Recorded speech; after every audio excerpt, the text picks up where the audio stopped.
We ready? Okay. Hi. Hi, I'm Rachelle Gregory with Country Pups Playhouse. We are a dog boarding facility located in Stewartsville, Missouri.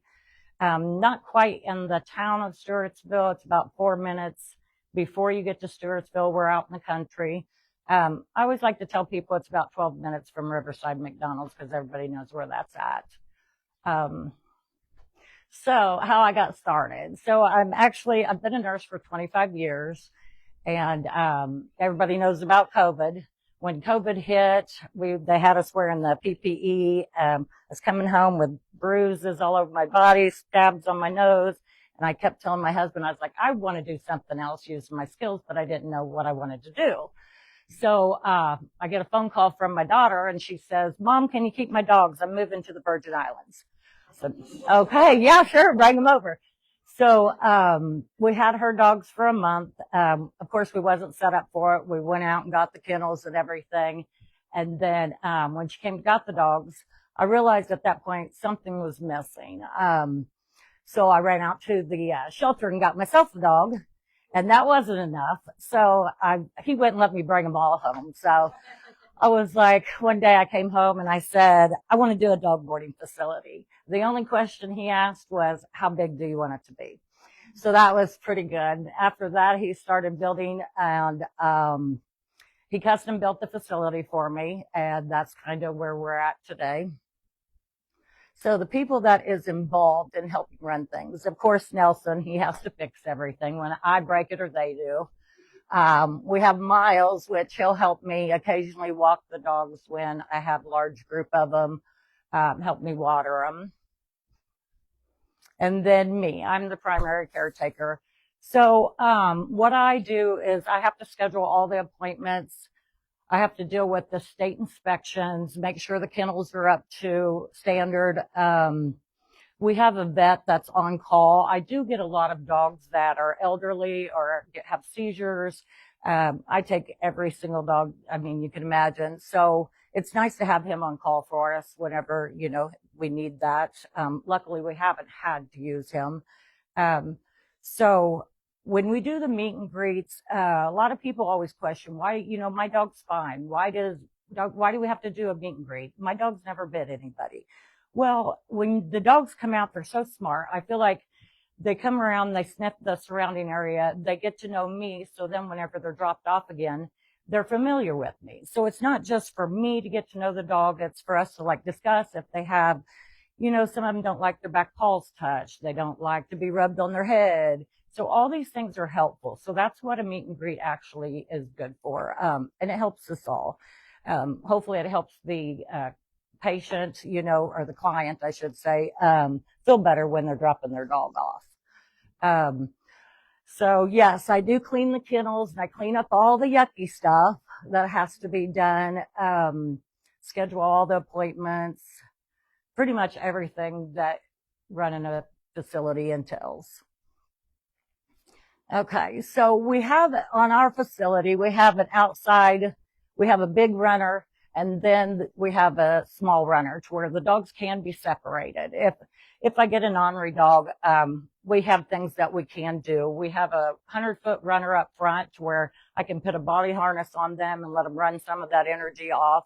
I also, we have 4 acres out there. Not all of it is fenced in, but occasionally I can let them run and they chase me with the 4-wheelers. We do a lot of different things out there that most facilities don't. That wears them out, and I don't have to get really wore out by getting on the 4-wheeler. I'm taking it easy while they're running. Oh, that's fine. Go ahead to the next one. It's okay. So what we recently did this year, because we're always trying something new, is we put up the wind fencing. So not only does the wind fencing help it blocks the sun from them. Hopefully it'll keep some of the snow out, things like that. The outside facility, we have TV. It's heated and cooled, and that's no extra charge. I just put it on TV during the daytime. The dogs are, with this facility, each kennel has a doggy door. So they are able to go in and out as they want to into a 5x10 kennel. And that's kind of like they're always fed inside their kennel. I don't need any dog fights over food, but it gives them more freedom, and they like that. They like to be able to go in, get cooled down, go out, get hot.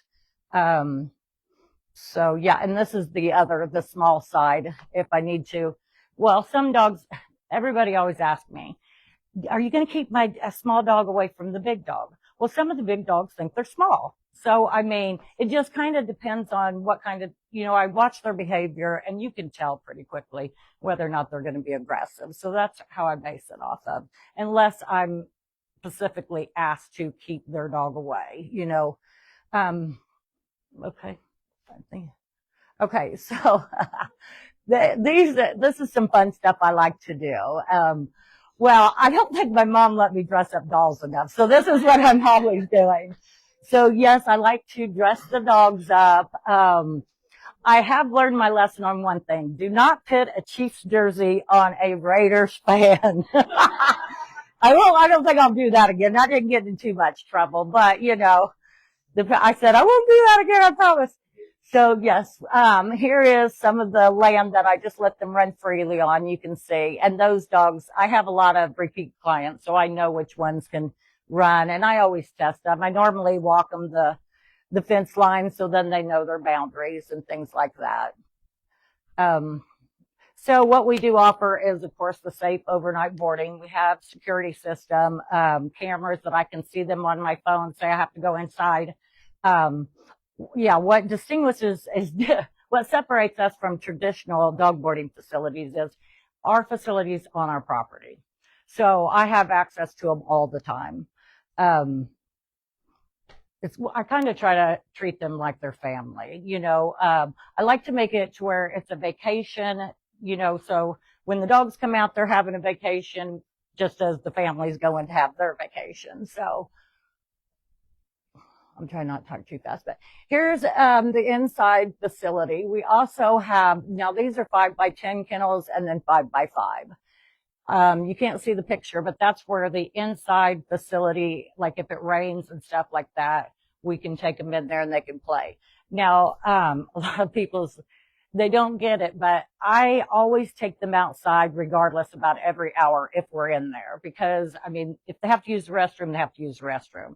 So I take them out, snow, rain, whatever it is. We're always still going to go outside, just as, they probably would at your house to use the restroom.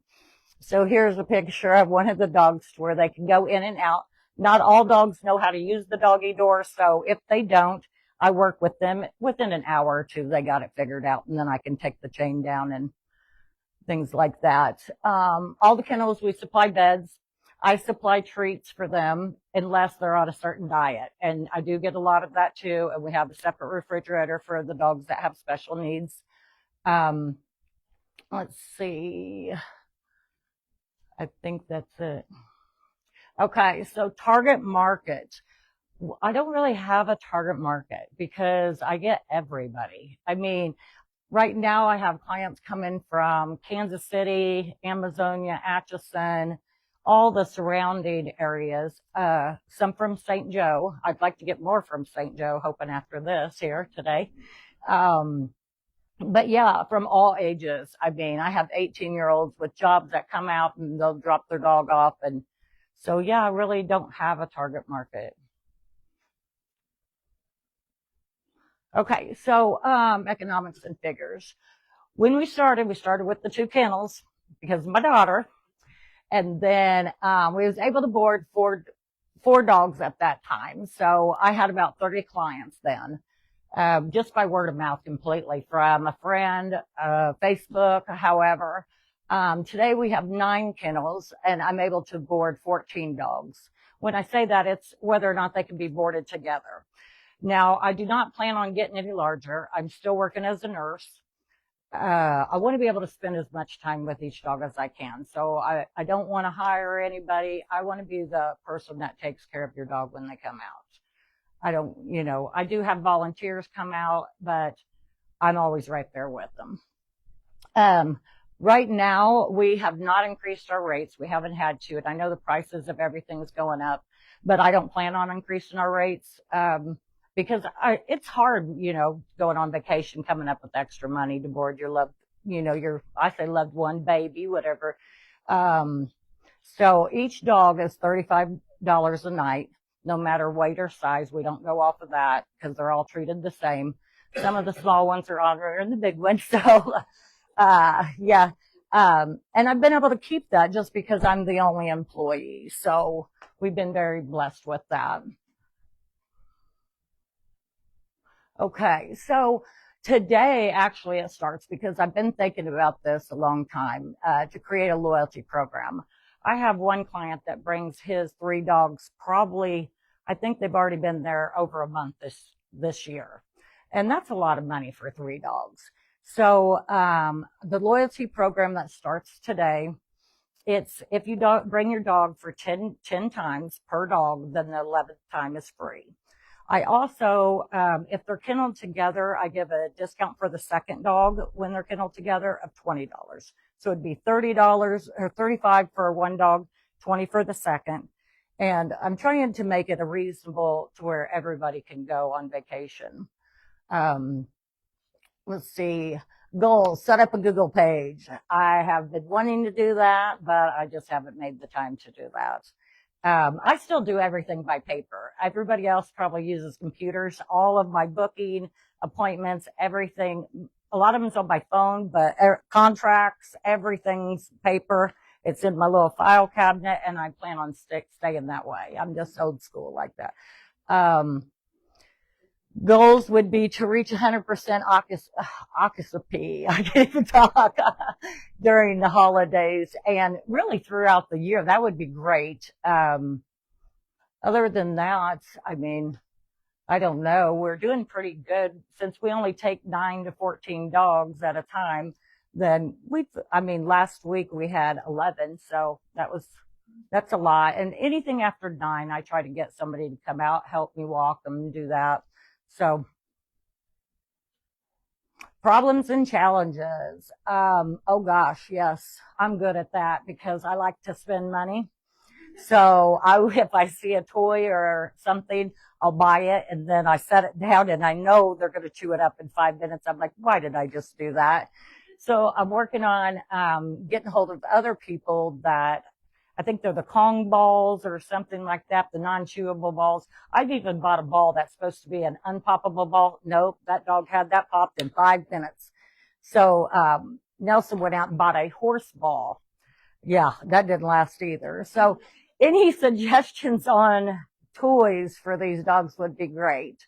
Kennel repairs have been an issue because I'm always wanting to improve. In the beginning, we wanted just the kennels to be all grass. We didn't want to put down anything. I didn't want them walking on concrete. I didn't want them walking on rocks. But unfortunately, when state came out, they said that there could be no dirt inside the kennel. It had to be 100% grass. So they're very picky on that.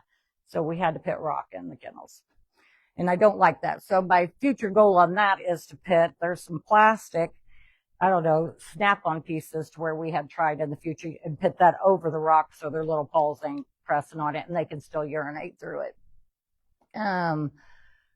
Other things is people canceling in a timely manner. So since we are so small, what happens is some people will call like 24 hours prior and I have somebody waiting to get in and I can't call them because at this point they've already called somebody else, or not canceling at all, and then that kennel could have been taken.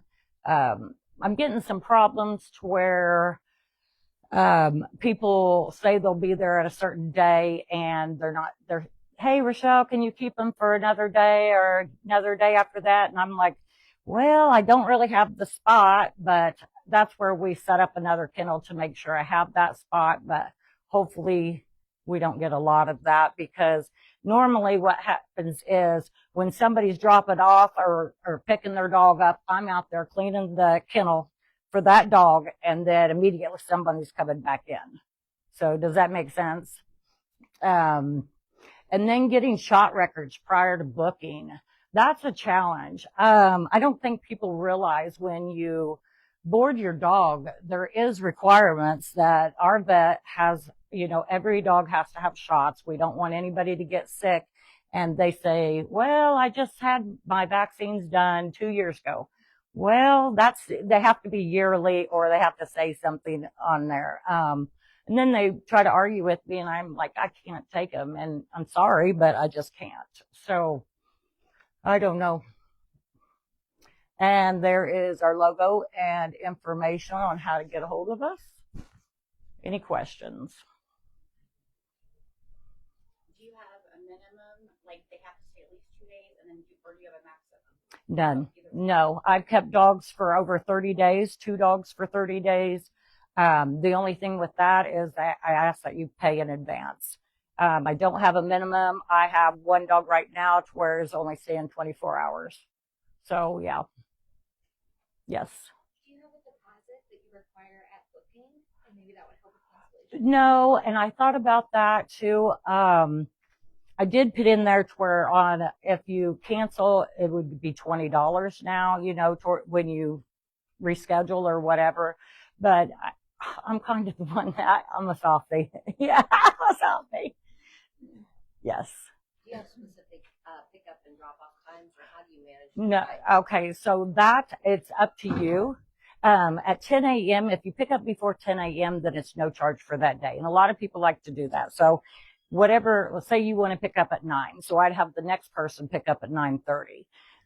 After 4 p.m., then it's half price for that day. So I give a lot of little discounts, trying to do the best I can to help you and everybody else. But no, there's no certain times. You just call me, say, hey, can I pick up at this time? We make arrangements. I'm pretty flexible. It's at our house. I mean, yeah. Yes. Yeah, I appreciate you being a softie. I know. People are the worst kind of people. Like, they don't treat the dogs as well as we would like them to. Right. So appreciate the business that you have. Think like a business owner. I know. At some point. I mean, you're still new at it and things like that. But yeah, I like the early cancellation fee. Like that costs you money if somebody's waiting and you now have a vacant space. Yes.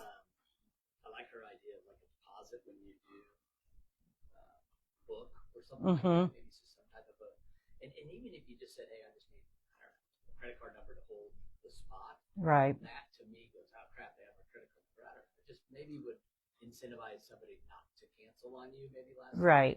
And then lastly, I'd stick to your guns on the forms, or not the forms, but the vaccines. Oh yeah, I have to, because we'll get fined. I mean, and so we do have to follow everything because we are state registered, and the state does come out and inspect our facility, and they don't understand that if I don't have these records to show them, that I'm in trouble, and they always want to,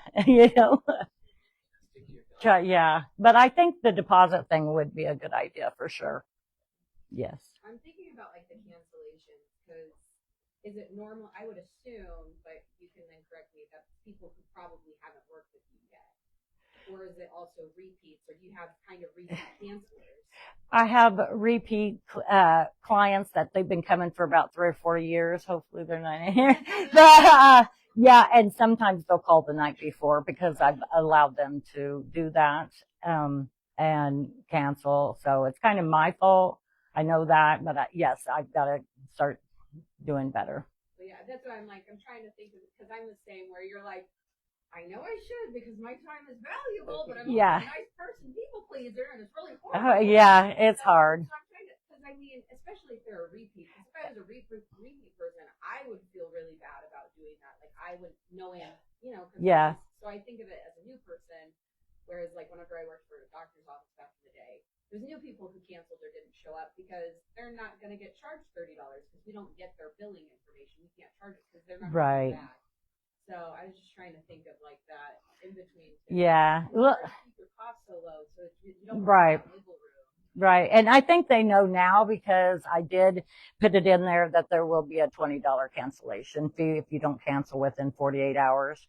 Don't you think that's fair? I mean, It should be for every day that you reserve for them, honestly. Then,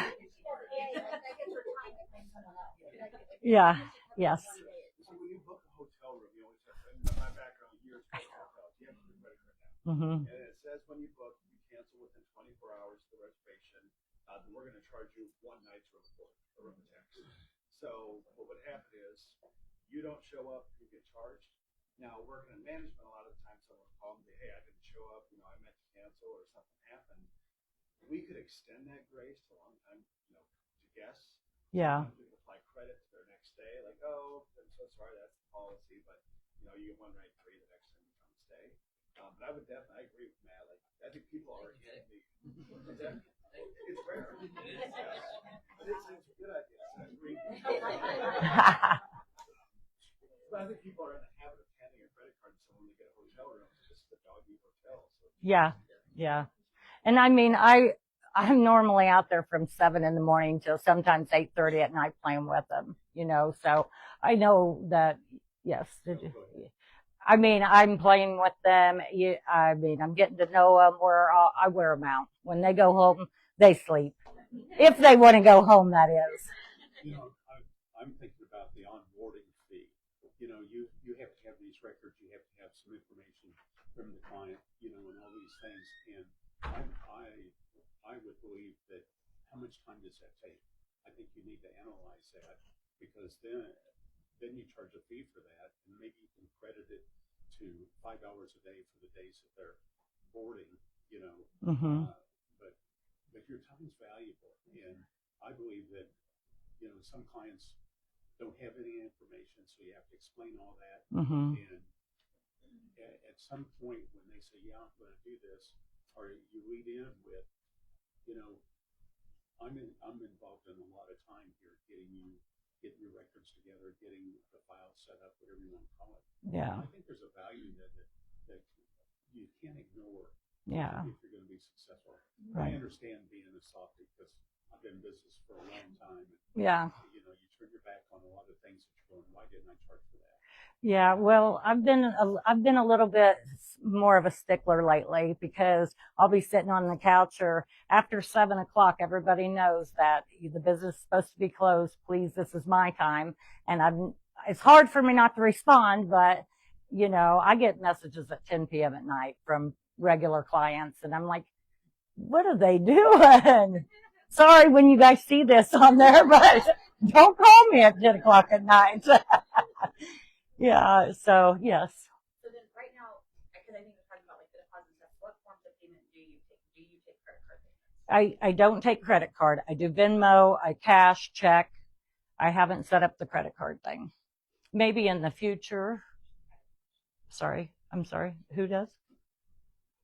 Oh, I was gonna preface with I'm literally psycho about my dog. So I was just wondering, do you offer like FaceTime calls if you're on vacation? Yes. Yes. I send pictures, videos daily. I post pictures on my website, on Facebook, that you guys can look at daily. Yes. If you ask me to do that, I will. But make sure you ask me, because sometimes I feel like I'm getting really annoying. And Nelson's always like, well, why are you keep sending them pictures and all this? Because they asked me to. He's like, you're bugging them. No, I'm not. This is their baby. This is what I'm doing. So yeah. Yes, I do. Anytime.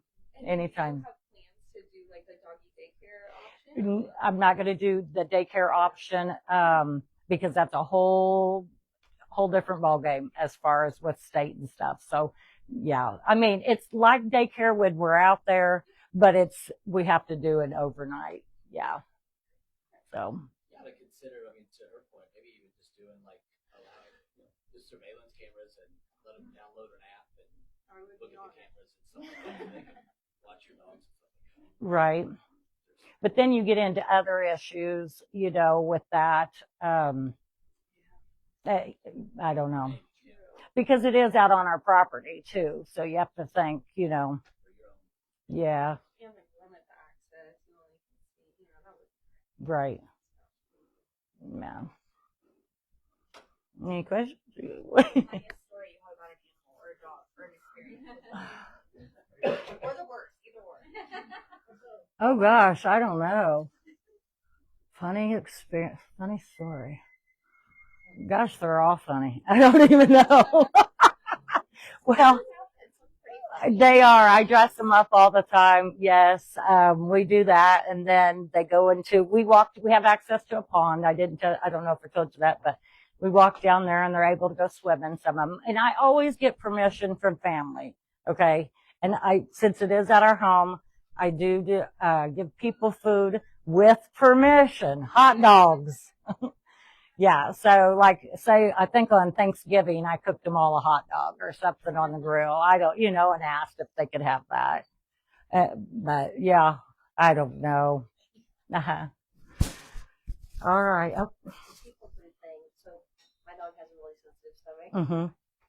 So how do you identify which dogs can have what? Like, so I know that you're getting familiar with them, but how do you accidentally not?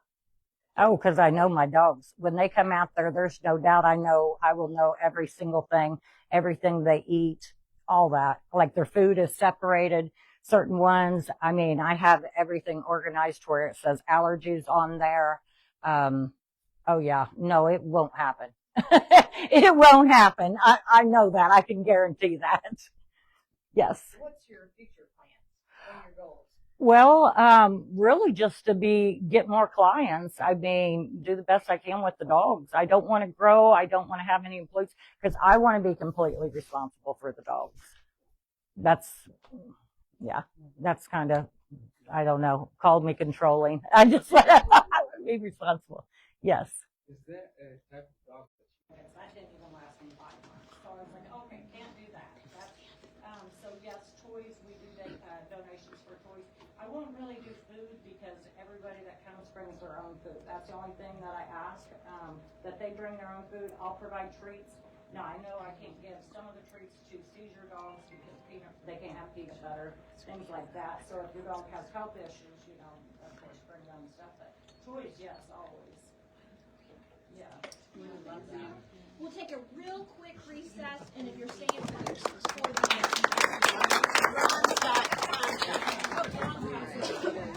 real quick, I got it. A lot of you know that I'm in my 3rd year of representing this Holy Rosary Credit Union that's here in town. And one of the things that we've done is we put up a series of workshops. And starting this year, the first one is next week. We also moved from the Mocan Regional Council to the Launchpad, which is downtown. And so it's I have sheets here for you. One thing to lure you in, because a lot of things we do for business workshops, is we provide a very good free lunch. You're all invited. And so I'm going to leave these here for you to take them for not only for next week, for the rest of the series, for the rest of the year. Thank you. Thanks, Ron.